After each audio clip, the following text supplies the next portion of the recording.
অনেকদিন পরে temple run গেমটা খেলবো, দেখি কি অবস্থা।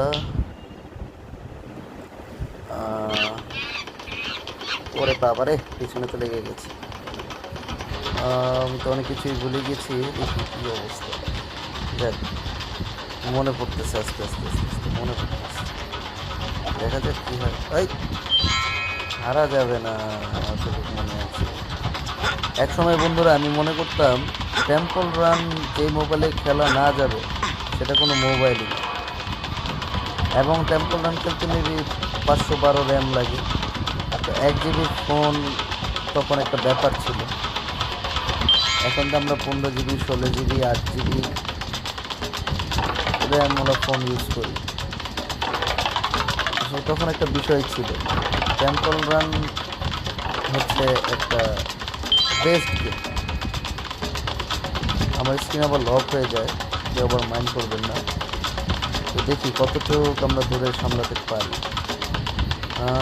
ডান দিকে দেখি, ডান দিকে গেলাম। মরা যাবে না, এখন বাম দিকে যাই, বাম দিকে গেলাম। ইয়েস, তারপর দেখি কি অবস্থা। কয়েন কয়েন কয়েন কয়েন, হ্যাঁ কয়েন খেতে পারি। যখনই গেমটা তৈরি হয় একটা জিনিস খুব অবাক লাগে, পোর্ট্রেট মোডেই দিল। ল্যান্ডস্কেপেও খেলা যায় নাকি আমি খেলিনি কখনো। না, ল্যান্ডস্কেপে মনে যায় না, এই মজাটা পাবো। ও আচ্ছা, আরেকবার খেলি, ভালোই তো লাগলো। 1 2 3। আমি তখন আসলে রাস্তা বুঝতেছিলাম না।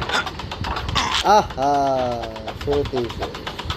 আচ্ছা, আরেকবার লাস্ট খেলবো, দেখি কি অবস্থা। হ্যাঁ, বামে। এবার চিন্তা করতেছি হাই স্কোর উঠাবো। হাই স্কোর আমাকে ওঠাতেই হবে, দেখা যাক কি হয়। একবার যদি বাড়ি খাই, পিছনের শয়তানগুলো আমার একদম মাংস ছিঁড়ে খায়, মাংস ছেড়ে না যাবে। না না, ঠিক আছে, রাস্তা আছে। বামে বামে, এই তো গুড। এই এবার বেঁচে গেলাম। একটা অপশন